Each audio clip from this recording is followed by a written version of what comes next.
живот. Живот от Христа. Също така искам да благодаря за всяко едно нещо в живота си, което имам. Защото всяко едно нещо в живота си, което аз имам, а брати и сестри, то е много, е само и само от Бог. Благодаря му за моята любяща съпруга, за моите две дечица, за всички брати и сестри,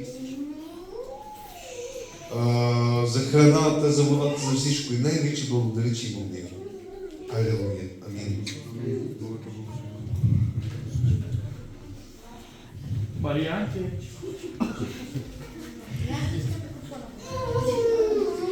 Благодаря на Бог за Неговото спасение, което има към всички нас. Наистина няма колко това да следваме Спасителя. Аз искам да благодаря на Бог, наистина, както каза Ванко, всички сме минали една много трудна година. Абсолютно всички. И аз много пъти мислих като семейство и моето духовно семейство, пред какво сме минали, като се връщам назад. Но искам да ви насърча, че всяко нещо, което преминаваме, дори търканията, които минаваме помежду ни, то е за добро. Защото тези търкания, тези проблеми, тези неща, които се сблъскваме, те ни правят по-силно. Благодаря на Бог, че можем да бъдем заедно и вярвам, че ще бъдем заедно. Ако не тук, в небето. Амин. Нищо е. Няма ли иска, няма ли дей? Не се чуваш. Изкарай гано говирата. Включен е просто така. Искам да благодаря на Исус първо, че се е родил заради нас, заради нашето спасение на всички хора. За тези, които вярват в Него. За които не вярват, че когато им дойде времето. Рано или късно, да. Да благодаря, че годината наистина беше трудна, имаше изпитания, много проблеми, много главоболия, но винаги имаше и изходен път. Когато уповаваш на Исус, винаги има и изходен път. Да благодаря, че съм тук в църквата, най-вече с дъщеря ми, с зет ми, с внучката ми. Това е голяма радост за мен. Това благодаря на Господ. Да се надяваме, че и сина ми той ще дойде скоро. Това е.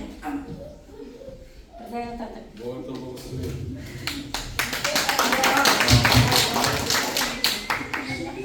Аз искам да благодаря, че тази изминала година 2023, все още не е изминала, има една седмица, беше трудна година. Но пък Бог ме преминава през трудности и Бог казва, че през каквото и да преминем, Той е с нас. И това, че Бог е бил винаги в контрол. И през тази изминала година Бог ме научи на нещо, че Той трябва да бъде център. Център не само в моя живот, в твоя живот и в твоя живот и във всеки един. Амин. Когато ти се движиш около Него, ти виждаш само Него. И през тази година Бог ми показа, че Той трябва да бъде център, но не по най-добрия начин. И Бог ми показа нещо, Бог ми даде нещо, но и Бог не е нещо. И благодаря за това, че Той е този, който е. Алелуя. Амин.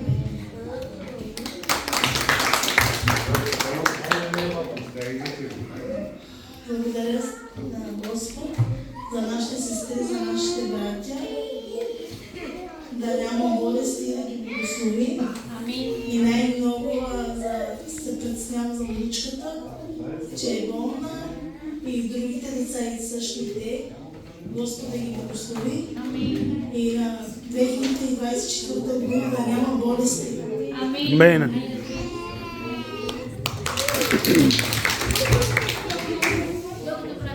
Аз искам да благодаря на Бог, че тази година сме имали добри и лоши събрание, но благодаря на Бог, че ме събра с моите братя и сестри, че съм била с тях, че Бог е винаги с мен и моето семейство. Благодаря ти, Господи, че пазиш моите деца, моето семейство, моите братя и сестри, Господи. Благодаря ти за всичко, да. Амин.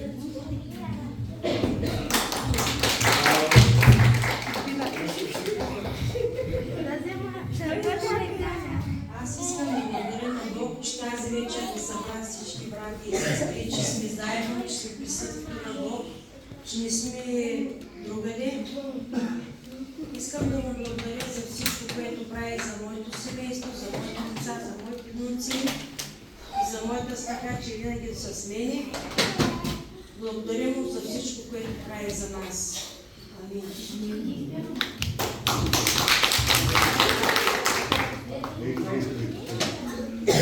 Аз искам да благодаря на Бог, първо, че влезе в нашия живот. Малко по неприятен начин, но все пак влезе. Искам да благодаря на Бог за тази година, че повечето имахме трудни ключки в живота ни. Но пък така аз вярвам, че Той ни изгражда да бъдем по-силни във вярата и не само във вярата, но като хора. Благодаря на Бог за хубавите неща, които имахме, защото имахме много хубави неща с семейството ми, с братите, с сестрите, с църквата. Благодаря на Бог за семейството ми, за съпруга ми, за децата ми, за вас. Благодаря на Бог, че винаги в моя живот, в моето семейство, че воюва винаги за мен.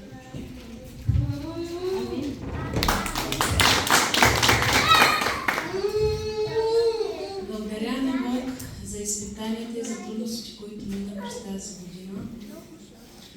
Защото Бог има план за всеки от нас, нали, вярвам, че се смея. Амин. Науча се да се доверявам повече на Бог.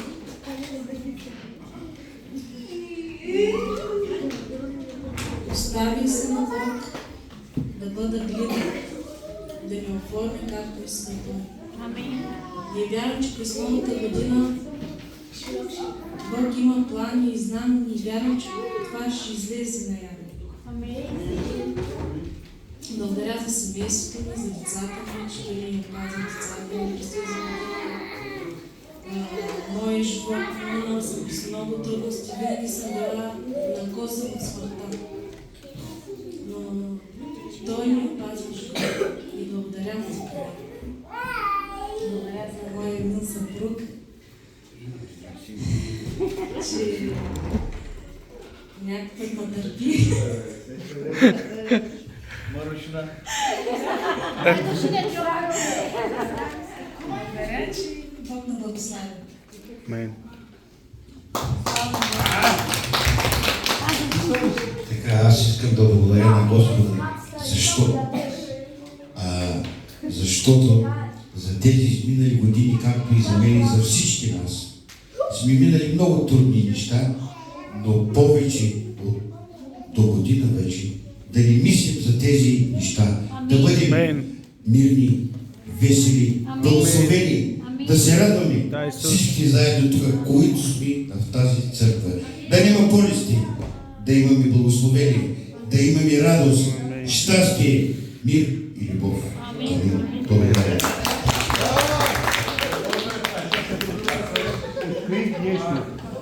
Брата е родил да говори за микрофона. Ти си говорител така. Аз бях шпикер на Олимпийски. Джири. Какво се какво най-говори? Джири.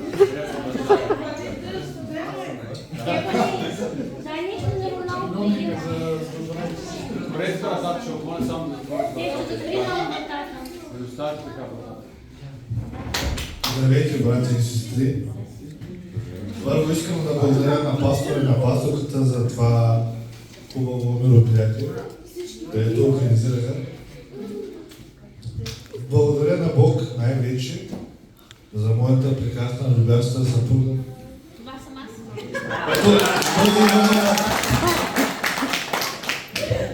За който който не ме познава, съм брат Иван. Това е моята съпруга, той не е Иванова. Това съм аз.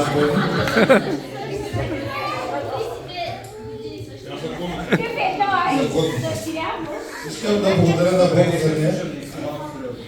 Да благодаря на Бог че не е дал живота за жена ми. Защото, както всички знаете, аз на времето съм бил хулиган.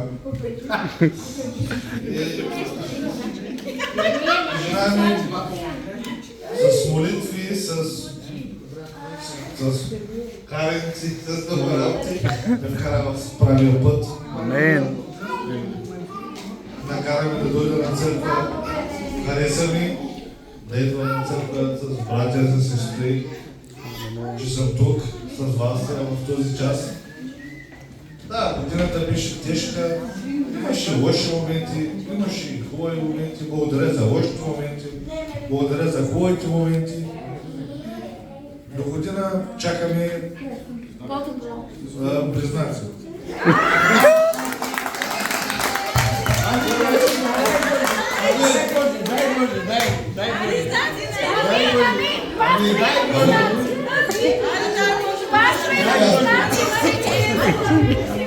Благодаря от сърце на Господ.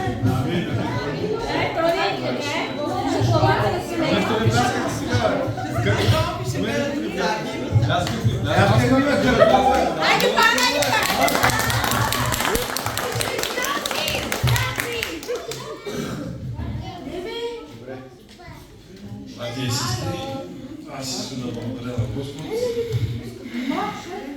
Годината беше много тежка, много. Въпреки всички грешки, те ми дадоха поучение, учим да грешките, защото ако не греши, няма да вземе по-добре. Годината беше много тежка и за пастора и за неговото семейство, включително и църквата. Имахме много атаки. Много атаки. Въпреки всичко, слава на Бога, Бог се хвърли неговата ръка и съжалявам.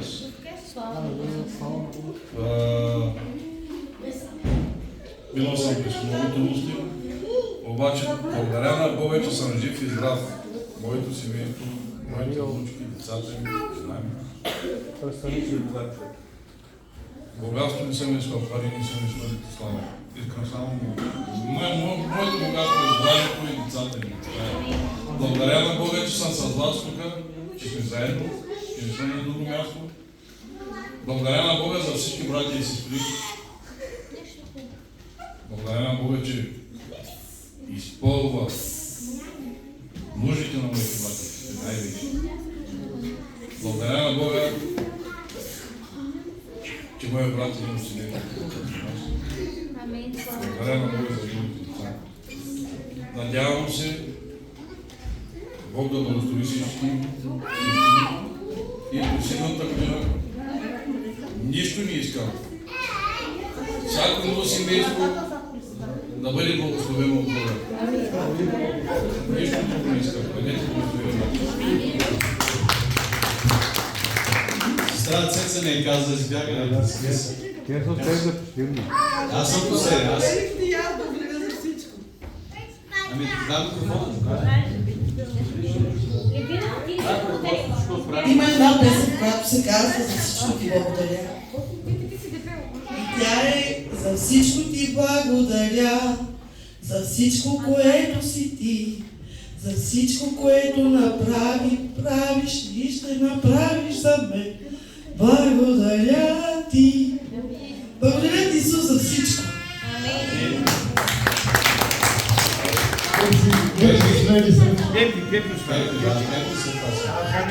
Ай, добре. Да гледаем по камерата. Ама младежите не искат да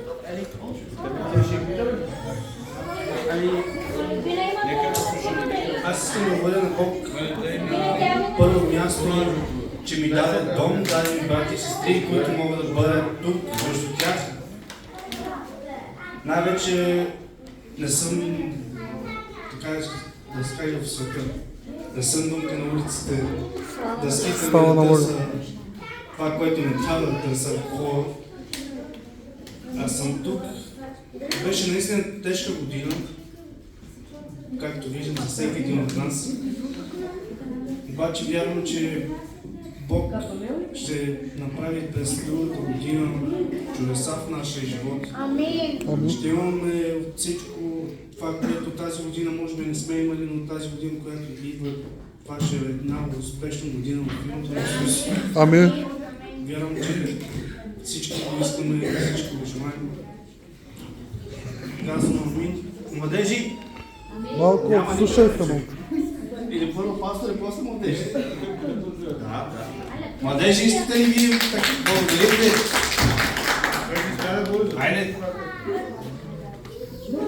Или там отзад по-възрастни младежи. Гивой, аз не гледам да скоро. Младежи са малко. Не искате ли? Не искате?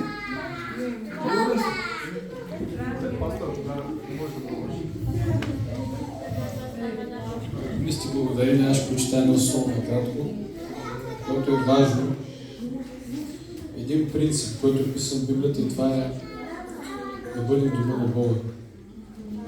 Защото когато сме в дома на Бога, ние винаги сме в присъствието на Бога. Понеже там ние научаваме Неговото сърце, Неговият характер, научаваме какво Бог му харесва. В 27 Псалом казва така, ще прочита от 4 стих. Едно поисках от Господа, това ще търся, да живея в дома на Господа през всички дни на живота си, за да съзерцавам прелестта на Господа и да размишлявам в Неговия храм.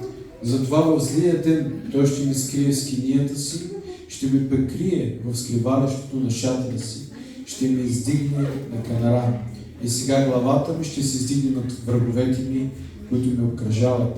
И жестви на тържествуващ вик ще пренеса в скинията му. Ще пея псалми на Господ. Амин. Какво искам да кажа, какво искам да кажа с това? Едно от нещата, когато бях в Гърция, бях видял един сън. В Халкида има един мост, който е много висок. И бях видял част на моста и тая реката започва да се дигна след такава вълна. Водата толкова много, казвам ви много пъти съм съмнал как вода се издига, идва към мен. И интересното беше, че когато видях, че тая река се надига един вид, идва наводнение върху цяла Халкида. Аз знаех, че ще бъда на сигурно място, като бягах и отивах в нашата църква, там залата, където бях на залата, където сме взели в Халкида, е точно на много ниско място. Няма как да се спасим. Но някак си знаех и бях уверен, че когато съм в оная зала, един вид молитвения дом, църквата, там съм на сигурно място. Това символизира присъствието и волята на Бог. Това символизира винаги да прилагаме и да поставим Господ на първо място в живота си и Той да бъде нашата прицелна точка. Това символизира да търсим Бог и да се изпълним с Неговия дух. Така че това, което искам да ви кажа, че Господ и Давид е бил по сърцето на Бог. Давид казва, едно нещо съм поискал, да бъда винаги в дома ти. Да не ми отделя нищо от твоето присъствие. Защото в дома му един вид ти научаваш Словото, там ти имаш общение с Него, там ти чуваш Неговият глас. Така че вярвам, че през другата година сме минали през много неща, но тези, които искаме да си с Бог, ще се справим с Бог, ще постим, ще се целим това да чуваме гласа на Бога. Амин. Всички да чуваме гласа на Бога. Амин. Всички да знаем каква е волята на Бог за живота ни, да знаем за какво Бог ни е призвал, за да може не само ние да бъдем благословени, но да може със светлината, любовта, която вътре в нас, Христос, който е в нас, и някой друг да повярва. Защото е много тежко, ако Христос дойде, както видял на смокиня, и беше гладен. Когато погледна към нея, тя имаше листа, но нямаше плод. Знаете много добре, че Исус прокълна на тази смокиня, понеже нямаше плод. Така че е много важно да бъдем хора, които да пренасяме плод. Плодът е не само ние да се променяме, и това е много важно, ние да се променяме. Това е много важно, ние да пренасяме плод в живота си, защото когато ти си с Христос, това, което ти ще проявяваш е Христос. Защото с какъвто събереш, такъв ставаш, нали? С какъвто човек се събереш, такъв ставаш. Ако се събираме с Святия Дух и с Божието Слово, това Слово би трябвало да пренася добри плодовете, да се проявяват в живота ни, в характера ни, в поведението ни. Изцяло в целия ни живот. Но има и друго, което Господ иска от нас. Да се спасяват души. Да Амин. раждаме. Какво Амин. казва Библията? Какво четем в Стария Завет, че когато една жена не можеше да ражда, тя беше пренебрегната, тя плачеше, тъгуваше, защото един вид мъже я отхвърляше. И не само това, но тя се чувстваше унижена, понеже беше отхвърлена, понеже не беше нежелана. Но и тя като жена би искала да бъде майка, да държи детето в ръцете си, като всяка една жена. Така че Господ иска да бъдем църква, християни, които да раждаме, да се спасяват души. Господ ни е дал това повеление на всички. И това е голямата заръка, която Бог е дал не на пасторите, но на всеки един вярващ. Амин. Да разнасям главите днес. Амин. Така че се моля следващата година Бог да ни благослови. Вярвам, че ще оставим плътските неща, всички, и ще се посветим изцяло на духа, на Словото и на духа, за да може да принасяме духовни плодове, за да може наистина да видим славата на Бога в живота си и да не стоим на това ниво, което сме стояли, за да видим промените в живота си, промяна в децата си, да видим изцеление в взаимоотношения, в бракове, да видим изцеление, как хората се изцеляват, се възстановяват и се променят. Амин. Амин. Затова Бог ни е призвал да бъдем християни, не просто да се прикарваме добре, не просто тук ние да се изпълним да не е хубаво. Хубаво не е. Но има много повече. Има повече хора от Бог. Има много неща да научаваме. Има много неща да приемем от Христос, които Бог иска да ни даде и Господ иска да предава. Само да не изберат крушките. Така че е важно да се изпълним с Божия дух. Важно е да търсим лицето на Бог. Важно е да бъдем дома на Бог. Давид каза, едно нещо пожелах. Чуйте, той не поиска къщи, той не поиска пари. Той каза да бъда в дома Господен. Да бъда в дома Господен. Да бъда в дома Господен. За да гледам привлекателността, казва на Господа. Алелуя. Той е обичал Бог. Така че е много важно ние да обичаме Бог. Амин? Амин. Да искаме да бъдем в дома на тати. Да купнеем да бъдем в дома на тати. Да чуем Словото на нашия Бог. Да бъдем в Неговото присъствие. Благославяме в името на Исус. Амин. Нека да даваме стават.